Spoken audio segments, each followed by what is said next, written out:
It is a fact that the legacy of our esteemed honorees is enormous.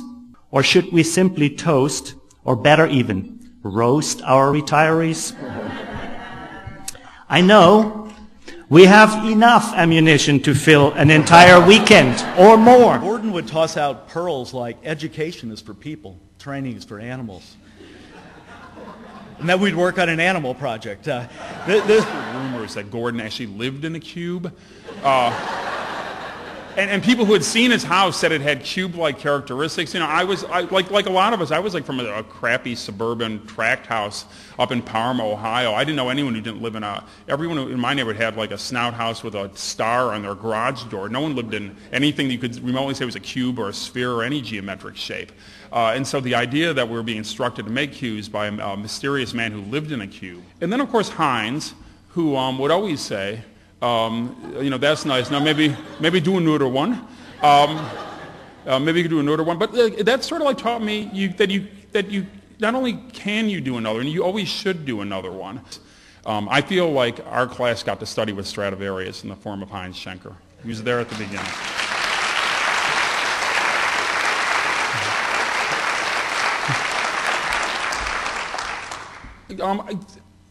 I love Joe as a teacher when he's here, but he never gave me any useful advice at all. He would always say two things to me.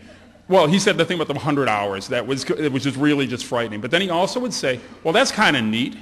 And then I would say, yeah. Then he'd say, okay, just don't screw it up. Joe,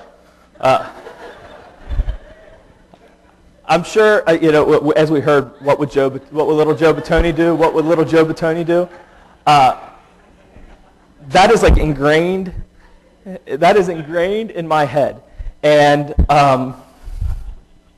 Joe, I remember working on the toy project with Joe, and he would do crazy stuff. Like, you know, he'd come in, what would little Joe Bottoni do? And take it and like throw it across the room. You know, he'd smash it. And part of it was to make an impact. But what I really think, what he was teaching us is he was truly teaching us to be empathetic thinkers. Please join me now to acknowledge Professors Joe Bottoni, Gordon Salko, and Heinz Schenker.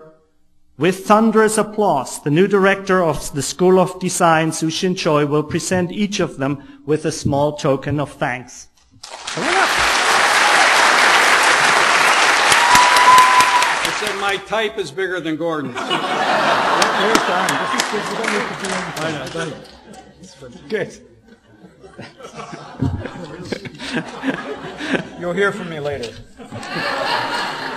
Heinz Schenker. We wrote to each other without Heinz revealing that he didn't speak English.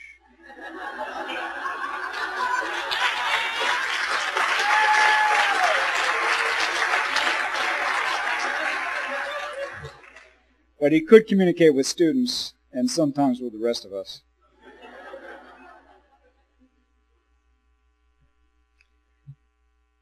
I then met a local hotshot modernist. My pal Joe Bottoni became our second draftee.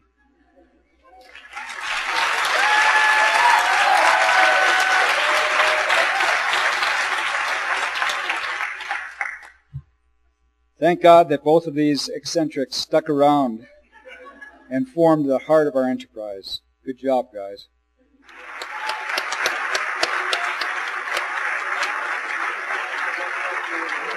Anymore. I clearly remember the fear going into critiques with Gordon, holding my breath as he reached my project, and praying that I might be able to answer whatever questions he threw my way. Never before that year could I have said that I'd be relieved, if not ecstatic, to hear one of Gordon's highest compliments, achieved a reasonable solution. He said without a smile. Simple, I would not do, but you can do, kept us on a straight path. Okay. So, yeah, this picture holds a really special place in my heart. And I'm not sure if it's because it looks like it's a therapy session or... So, as many of you know and may have experienced, Gordon invites his third-year seminar class to his house. At least the classes he likes, so I've heard.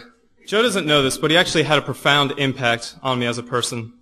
I recall once in his class that he had mentioned that he always thought of Joe as a much more professional name than Joey. Now, This hit me hard.